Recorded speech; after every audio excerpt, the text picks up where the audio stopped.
welcome back to another episode of the Seattle Sports Show. I am your host, Mikey, and we got a good show lined up for you today. The first topic, the main topic of the day, is going to be Vote Seattle. All right, guys, come on. Everybody get out there and vote. All-Star games are coming up. We are just a couple of days away from some of these all-star votings ending. The first one we're going to talk about is the Mariners, okay? The first round of voting is about to end on June 22nd. I'm recording this episode. I guess it's middle of the night right now. It's June 20th, okay? So we got 2 days left to get your votes in, okay?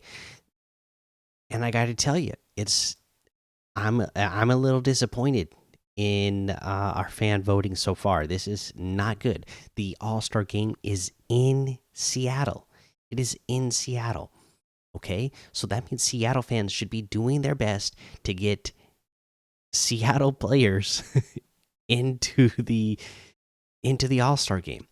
You know, every team is going to have a player represented. That's the way MLB works, right? We're most definitely going to get some pitchers in there. So that's no question that we'll have pitchers that get in my eyes. But right now, you know what I'm really thinking is we need to have Julio Rodriguez out there, okay? He needs to be out there. He deserves to be out there right now. If we look,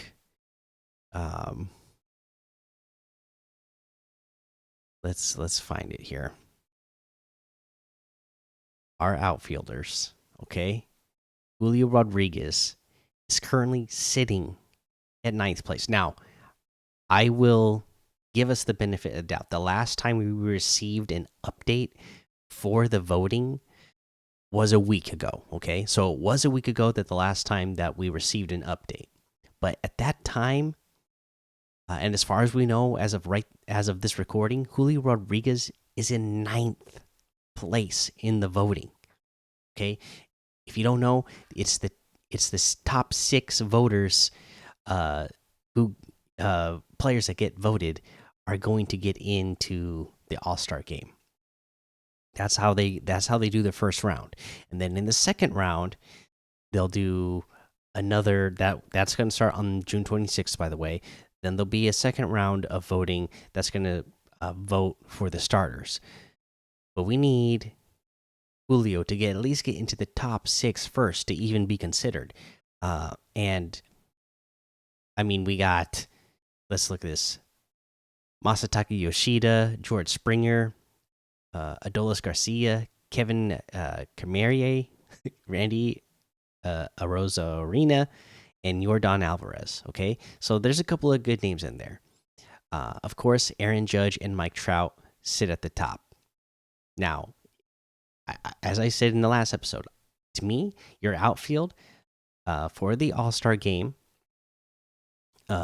this is what it should look like for the American League. The American League, and so far, it's somewhat right. Aaron Judge, Mike Trout, and it should be Julio Rodriguez. That should be your outfield for the All-Star game. It's insane to me that Julio is sitting down here at 9. Come on, Seattle fans. You need to show up and show out in this voting. We're days away from the voting ending, okay? Get out there and vote. Julio Rodriguez, he needs to get in. That is a for sure thing. He's just one of the faces of baseball right now. He's, just take a listen to this, okay? Julio is the second player in MLB history to reach 40 home runs and 40 stolen bases in his first 200 career games, joining Fernando Tatis Jr. That comes right from the Mariners PR. Okay, you can't just look at a slow start to the season. He is still all star worthy and should be in the All Star game. He should be one of the starters. You know, uh, Major League Baseball wants Julio to be one of the faces of the league. They're doing everything in their power to make him a face of the league. They're even, we got the All Star game this year, and we don't have him in the voting. Come on, we need to get him in there. We need to show Major League Baseball, hey, we will show up as fans, and if you want one of our players to be the face of baseball, we will show up and vote for him, as he deserves to be, to make sure that he's on the field playing on his home field in front of home fans during the All-Star game. That's not going to happen too often. It's not going to look good on the fan base to Major League Baseball if we can't even get one of the faces of baseball, uh, you know, enough votes to get into the All-Star game. Okay, and then so we mentioned that. Then look at the other numbers. Yeah, they're not super stellar this year. 42 runs, 69 hits, 12 home runs, 39 RBIs, 15 stolen bases. His average, yeah, like I said, he had a really slow start, right? Average total for the season 244. Our OPS though, OPS is sitting here at 731. So, it's not, you know, too far off of what we want. We'd like it to be above 800, but again, slow start. But lately, doing great work on the bags. Again, 15 stolen bases. He's had multiple hit games as of late, and driving in runs. So that's what we want. We need to get this guy in. And then to me, outside chance, I'd love to see JP Crawford get in there as well.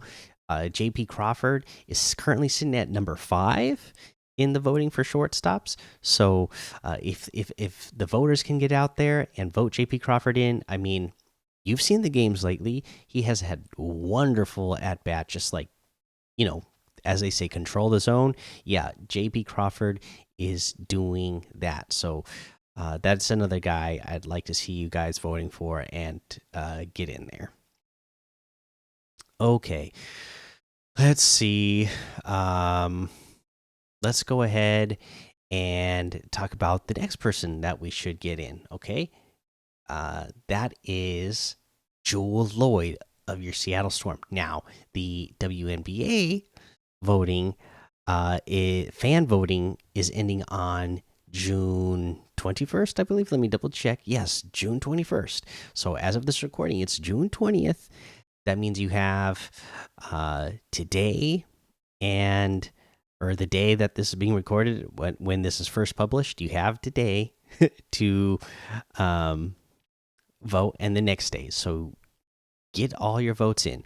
I think Jill Lloyd's gonna make it. She's sitting 6th overall in all votes. So I don't think it should be a problem for her. But just seeing her sit there at number 6 while she's like leading the league in scoring.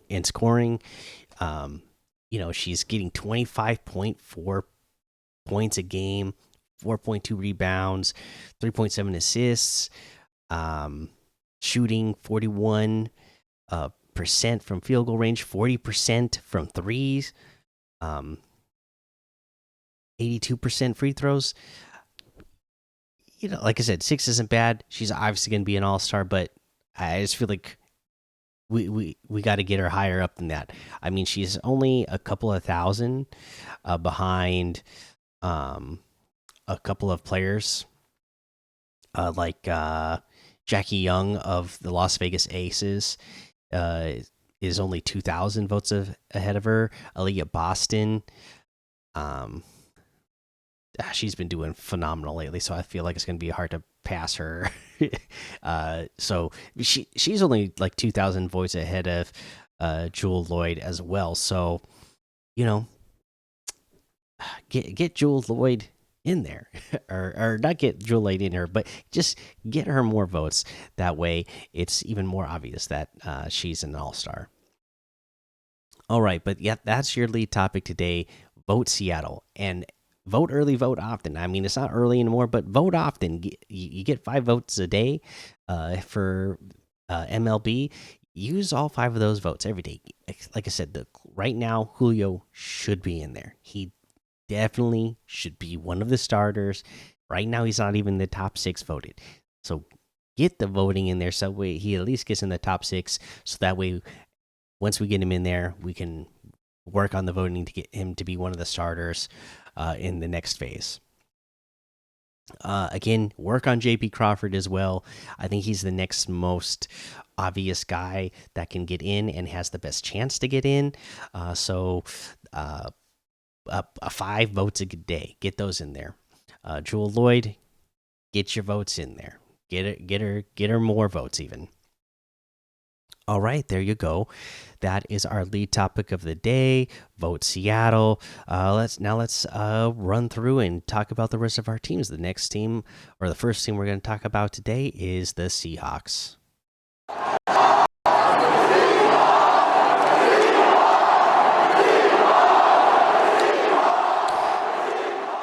Okay, and with the Seahawks, obviously it's the off season right now.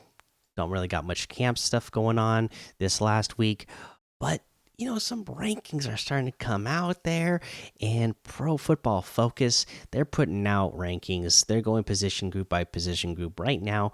The rank that they got out there is the offensive lines, and the offensive line ranking they gave to Seattle heading into the 2023 season, 30th. They think we have the 30th ranked offensive line. We're almost dead last. They ranked us almost. They did rank us dead last year. Obviously, at the end of this season, we finished much better than that. I think it's going to be the same thing this season. They're ranking us 30th, but it's going to be way better. I mean, I don't even know how they come in with that. I mean, I kind of read through their explanation saying, oh, well, they got the 2 rookie tackles that played last season. They basically said, oh, they played really well, but then towards the end of the season, they really struggled. Well, what happens the last few years in the NFL? They have been smart with the way they do scheduling, where they schedule more division games at the end of the season because it's more exciting for fans to watch, because everybody's competing for the division title, right? So you can make sure you guarantee yourself a playoff spot. Well, the Seahawks happen to have to go against Aaron Donald, Nick Bosa. Okay, recently they won't have to worry now, but JJ Watt. I mean, we've had the toughest people to have to go against. Okay, that's why they might look like they get that they give up more pressures. They're going up against the best of the best in the NFL, and they were rookies. Okay, I only expect them to make a step forward this coming season. Okay, now what do we have next? Yeah, guard Damian Lewis, great. Love Damian Lewis at left guard. In fact, they have Damian Lewis ranked as our best offensive lineman, so I would agree with that. And then they got some questionable choices here. Just guessing who we're going to have starting at center and right guard. Now they have Evan Brown, as we talked about last week. I don't think that's going to be the case. I think Oluwatimi is, he's that guy. Again, voted best offensive lineman this last year. We drafted him, and just out of the the OTAs and mini camps that they've had so far, he's taking snaps with the first team. It's looking like I think he's going to be the guy. I think he's the kind of guy, he steps in right away and has an impact on this team. Okay, now they have Phil Haynes as right guard. Now we don't know if that's going to be the case either. We shall see. But I think our offensive line is going to be way better than what they project. I mean, what do they think? Do they think K9 almost won Rookie of the Year last year while not even starting like the first 4 games of the season without a good offensive line in front of them? Do they think Geno Smith set multiple team records last year with a bad offensive line in front of him? Again, there were moments that were not good because they were going against the best of the best, and those guys are going to make any offensive line look bad. So, I wouldn't trust Pro Football Focus ranking. There's a lot of stuff that they do with rankings like that that tend to be way off. Quite often at the end of the year, so I wouldn't pay much stock into it, but it's something to talk about because that's kind of the stuff that gets put out there, and I'm sure the Seahawks players have heard that, and they are just ready to prove that that is wrong. All right, and that is what we're going to talk about with the Seahawks today. Let's go ahead and get on with the Mariners.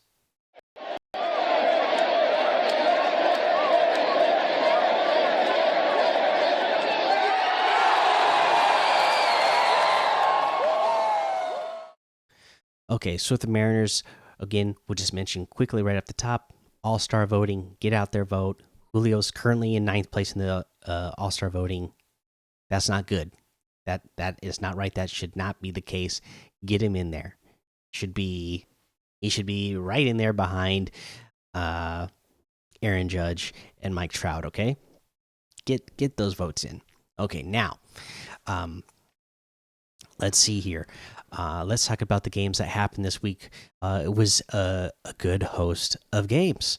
Okay, so since the last time we had an episode, we defeated the Miami Marlins 9-3 with George Kirby on the mound, looking dominant, a career high 10 strikeouts. Cal Raleigh broke a 21 an 0 for 21 hitting slump with a 3-1 bomb. All right, he hit a bomb in that game, and that game Caballero also had a base clearing triple. Man, Caballero has been just amazing. Everything that we were hoping Colton Wong was going to come in here and be and wasn't. Caballero has been that much and more. So just love to see the rookies on this team. That's one of the things that I love about this Mariners team. So much youth on this team, so much promise for the future. Okay, let's go to the next game. Unfortunately, it was a loss against Miami, 1-4. Castillo had a little tough outing in this one, 6 walks. Gave up a home run in just 5.2 innings. That's not the kind of outing that we expect to see from Castillo. Yeah, so not great there. Thought we might have still had a chance to win this game, but wow, if you were watching this game, you were frustrated watching the umpire work in this one. Sean Barber was so bad, it was ridiculous. That strike zone was all over the place. Yeah, I don't know even what to say about that game. Again, just because Castillo was not himself, okay, and he can't even blame it totally on the ump when Castillo was out there. Was there some missed calls? Yeah, there's some missed calls, but you could tell he just didn't seem like he had it that night. But unfortunately for our offense, it made it look worse for our offense with the way Sean Barber was doing the umpiring there, because they got a few extra strikeouts, and in key situations that should not have happened. Okay, that was Miami. Let's go on to the Chicago White Sox, which came up next. This was a good series here. The Chicago White Sox, the first game, we won 3-2. Wu was on the mound and struck out 9. He struck out 9. Again, loving what we're seeing from the rookies, from the young players on this team and the future of the Mariners. This is why I feel like, um, this is a World Series team. We're within, again, if not this year, within the next year or two. I'm thinking this team should be really going for World Series. I still have high hopes that it's possible this year, as long as we get into the playoffs. I feel like that can happen, and we'll talk about that more in a second. Our next game was the Chicago White Sox. We lost the second game in the series, 4-3. JP, again, another one you should be voting for in that All-Star game, did lead off the game with a home run. Again, just doing a fantastic job of controlling the zone. I feel like that happened a lot in this one. This one did go into extra innings, and it still just throws me, right? And I've seen multiple games with it now, but it just throws me that there is a runner on second to start extra innings. I guess it makes the game, the extra innings go by faster because somebody, it just has that much of a bigger chance of somebody able to score.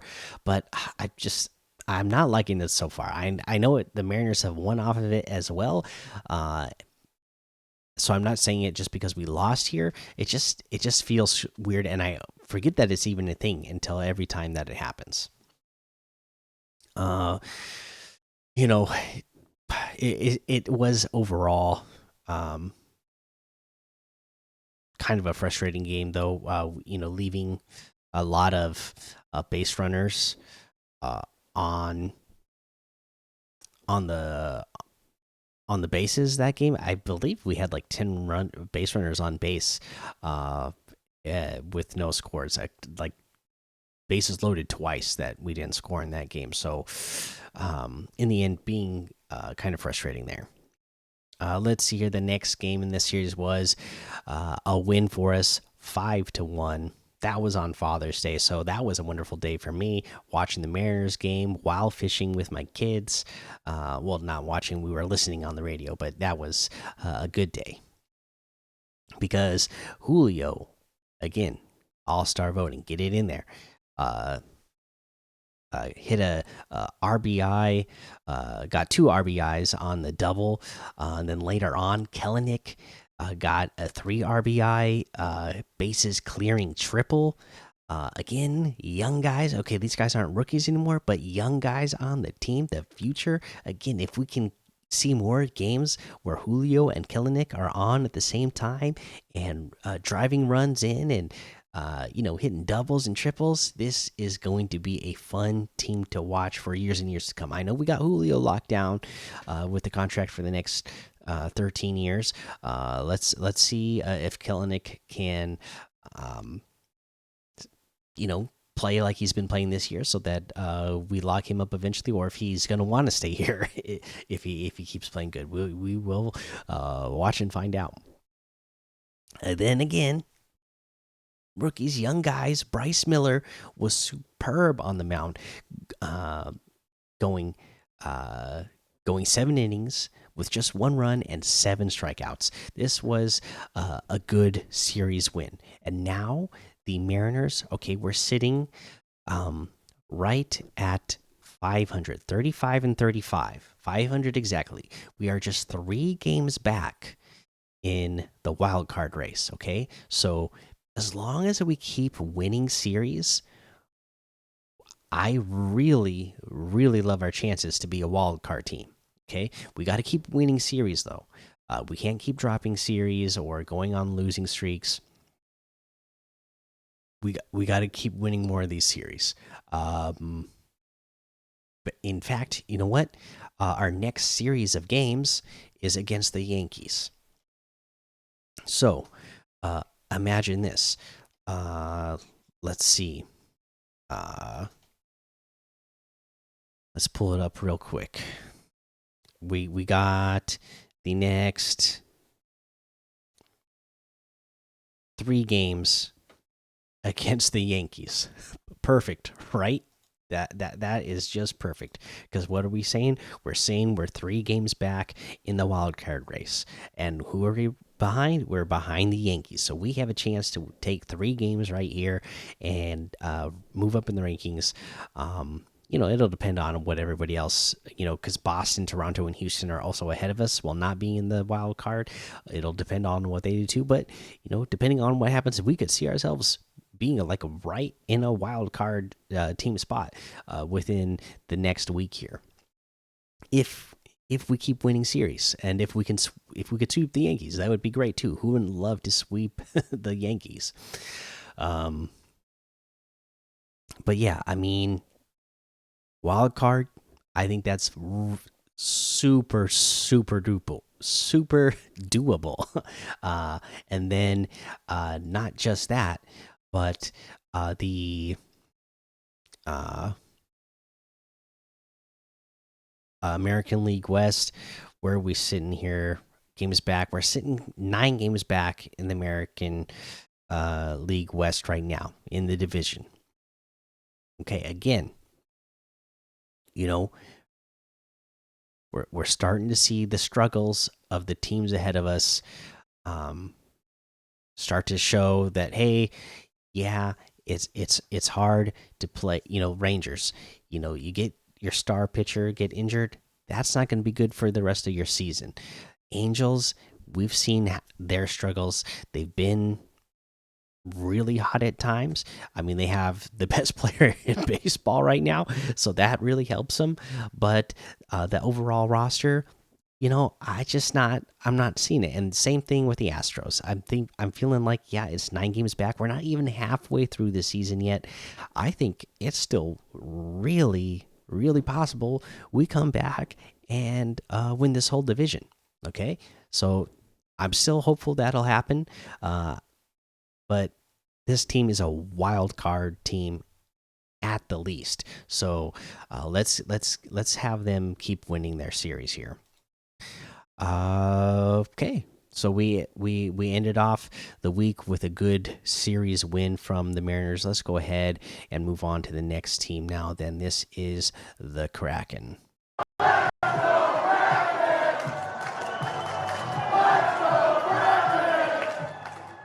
Okay, and with the Kraken, again, it's the off season.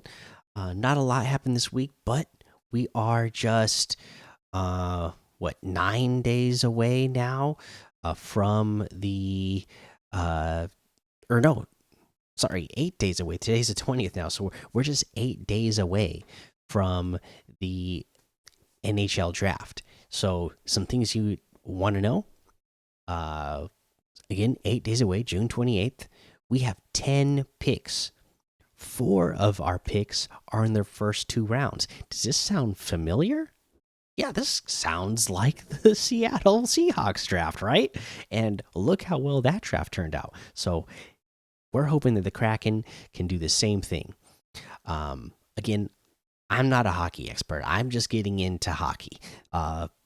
The last couple of years with the Kraken coming here. So I don't know who all this talent is. And the way I understand NHL, it works like it works more like baseball, right? So you're drafting guys, but they're going to go to the minors. They're not coming to the big leagues right away. They're going to go to the minors, develop, and then eventually, after they've had a couple of years of developing, in the minor league system, they'll get called up and they'll be on the major league roster. In fact, I knew somebody who was a minor league goalkeeper years ago, so I kind of know that's how it works. But I'm not going to say that I know anything about the talent that's coming out in the draft this year. I don't know anything about them, but I like the results that I've seen out there on the ice. Right, the last couple of years, the Kraken have only been around for 2 years, but the team that uh, the management uh, has built and the structure they have built, I believe in it because we've seen success in just 2 years of the program. So, you know, I'm going to keep trusting in them. I can't wait to see who they draft and watch them on their journey to eventually joining the Kraken and hopefully helping out this team a lot. In fact, you know what? I said earlier that the Kraken's draft sounds a lot like the Seahawks, right? So, like I said, we got our first uh, four picks are all in the 2 rounds, first 2 rounds. Our first pick, we don't got the number 5 pick like the Seahawks did, but we got the number 20 pick, and look at what the Seahawks were able to do at number 20. So let's go, Kraken, let's get it done. Let's have a good draft. Let's go ahead and we'll move over to our next team now, which is the Storm.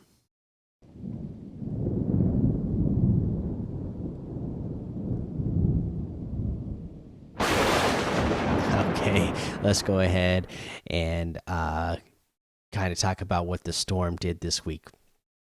Okay, we had a few games, and don't forget to vote. Don't forget to vote. Okay, uh, Jewel Lloyd, just keep voting for her. We've obviously been doing a good job, but we need to keep it going. Make sure she stays up there, and see if we can get her up a couple more spots, just for bragging rights, to say that she finished fifth or fourth or third in the voting.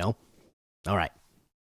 Storm. So in the last week, we defeated the Phoenix Mercury 83-69. That was a really good win to see. Okay, not a first win, but this was a win to me that it felt like, wow, they actually played a complete game in this game. Okay, with great defensive effort. This was the first game where I felt like, wow, this team looks like they all are on the same page with the defense, because again, they're playing zone, so they look like they were all on the same page. The rotations were on point. Everybody was closing out passes beautifully and getting there on time, not leaving anybody too wide open.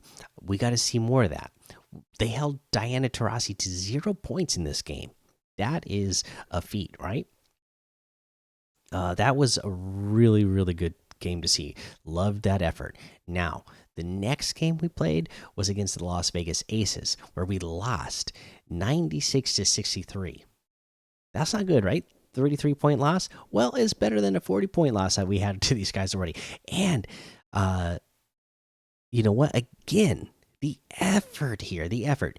Now, this game, not this game, this team always throughout the season, uh, you know, typically, except for when they're going against Las Vegas, they're not losing by a lot, right? They're still like keeping it, somewhat close. They have a lot of fight in them. They don't give up offensively. It's just been that defense that's been lacking. It feels like up until this point. Now in this game, even though we lost 96-63, you're going to be surprised to hear me say that the defense was really good. Again, the defensive effort that they were putting forth throughout this game was really good. It really showed in the first half. Okay, in the first half, we went into halftime. Uh, my goodness, I can't remember what the halftime score was now, but it was almost tied, basically. Or maybe it was. Point is, it was really close. It was looking like, wow, we could take down the Aces. Didn't happen. In the second half, we were just overpowered and overwhelmed. Like I said, effort was still there, and the execution, I felt like, was still there. But the Aces, the talent they had on that team, I mean, they were just not missing a thing. It didn't matter how well we had them guarded. They were doing their thing. They were on fire, and so we ended up losing big. But I felt like okay, this is at least the last game against the Mercury. Now this game, seeing the better showing of defense, it gave me hope, and it gives me hope for this team going forward. Because then in the next game, we went up against uh, the Texas Wings here, and then let me pull this one up. It was we ended up winning 109 to 103. Okay, that was the final score. And again, this was a game where Jewel Lloyd went off. Okay, this is one of the reasons why you need to make sure that she gets even better voting in the All Star game, because she had 25 points in the first half.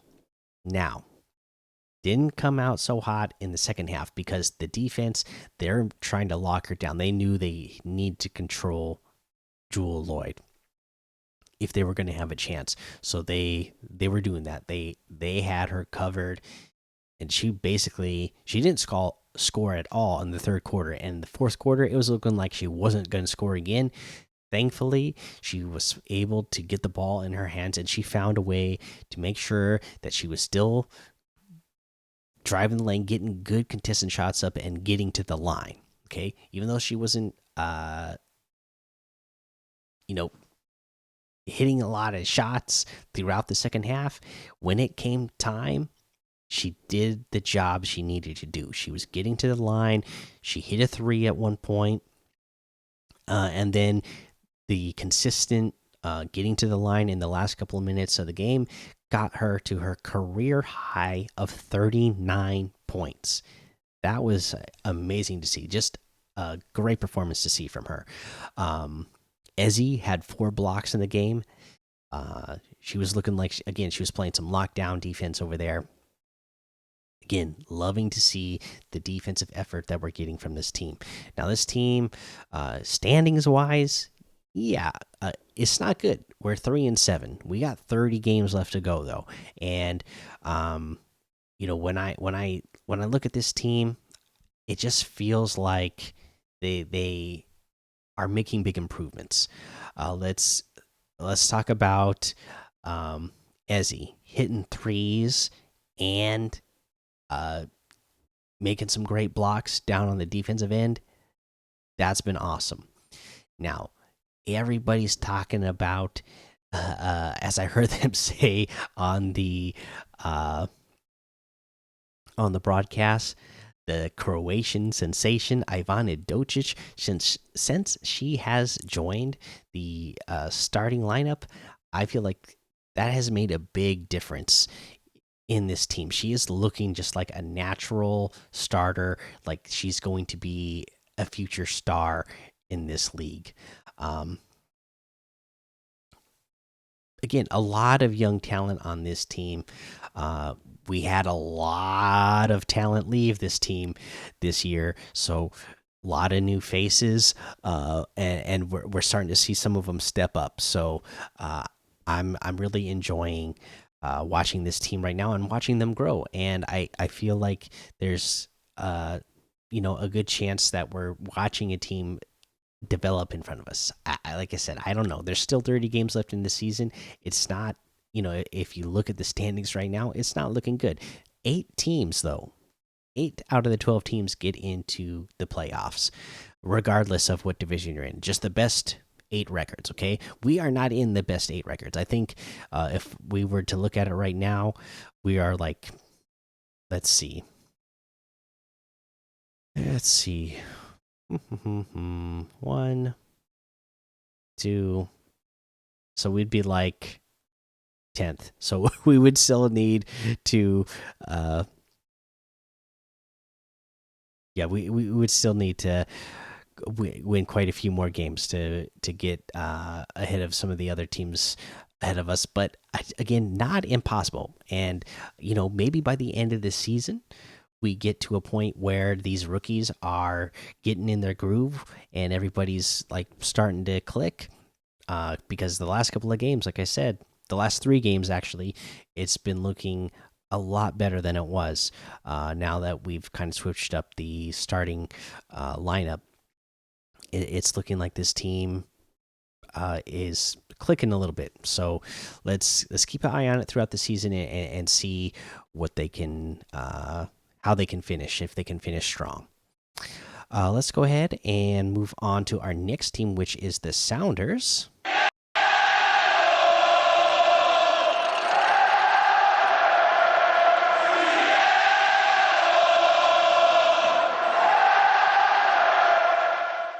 Okay, now the Seattle Sounders did not have a match this week. We have a few matches coming up this week. We're going to have one the 21st. We'll have one on the 24th. So we have two matches this week upcoming. We haven't changed in the standings at all. Still got 28 points. A couple of teams ahead of us, 29. Okay, the St. Louis and LA. They're sitting 1 point ahead of us. So hopefully we are getting draws and wins in the 2 matches that we have this week to make sure we come up with points. But again, there was no matches this week, so a couple of things though. Jordan Morris and Christian Roldan were named to the U.S. national. Or the U.S. men's national team, the Gold Cup roster. So there's a potential that they're going to miss up to 6 games for the Sounders. These players are both fantastic players. They have both dealt with injuries. Christian Roldan just recently getting back, so it's going to be a bummer to be missing them again, potentially again for up to 6 games. But congrats to them anyways, and hopefully the rest of the team is going to be able to hold it down while they are out. And by the way, the U.S. men's national team won the CONCACAF Cup the other day, so congrats to them for that as well. And that's all we have for Sounders this week. Again, no matches this week, so not a lot to talk about. Let's go ahead and move on to our next team, which is the Rain.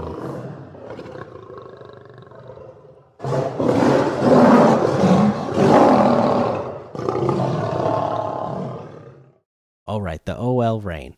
They had a match this week against the Houston Dash that ended up being a draw in a score of 0-0. As you can hear in my voice, yeah, a little disappointment, a little bit of frustration, because if you watch this game, you know that the Houston Dash was issued a red card in the first half.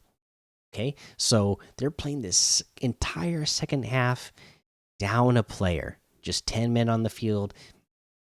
The Rain have 11, so you're thinking, okay, this is a really good chance for the Rain to win this game, hopefully score and then win, because we have the extra player on the field. Maybe we score and then you just sit back, hang, play defense for the rest of the match, and ride out a 1-0 victory. But that is not what happened at all. Again, the game ended 0-0. And they looked like they were struggling out there. Again, they were over in Houston, where it was like super hot. You could tell by watching the fans in the stands, it was super hot there. You could tell the players were hot. And yeah, the Rain, OL Rain looked tired. The players just looked tired. I don't know how else to explain it other than maybe they just weren't as used to that heat as the Houston Dash were, and they got outplayed because of it. Maybe they got exhausted because the Houston Dash, even with just 10 players on the field, it felt like they were getting more pressure on our goalie than we got on theirs. That's how all I could really explain it, is that the OL Rain, yeah, they looked tired in that second half, and maybe it was just the heat that got to them. but thankfully and luckily, it felt like almost because they Houston got a couple of good shots off that. Luckily, uh, didn't get by the goaltender, so ended in a 0-0 draw. So we get the point um, in the standings, and let's see here. We, uh, you know, ended up getting to 20 points, so we are sitting. They have us fourth in the rankings right now. Okay, and I guess that was the other thing that made it even more disappointing was just that it was 1 point. If we could be again, the difference of that draw and the win is we're fourth right now because of that draw. If we would have gotten that win, we'd be tied right now in second place with the Portland Thorns with 22 points. Both teams would have 22 points. So wish we would have got the 3 points out of a win there. But what are you gonna do? Hopefully, we got a few or no, just one match coming up in the next week. So hopefully, we're gonna do what we need to do in that match against the San Diego Wave. The San Diego Wave isn't one of the other teams that's sitting right at 20. Okay, so and in fact they have the same goal differential as us as well. So this should be an interesting matchup. So we will see how this one goes. Hopefully we can come away with a win out of that one and kind of make up for the points that I felt like we should have gotten this last one. All right, that was the rain. Let's go ahead and let's move on to our next team now, which is going to be the Sea Dragons.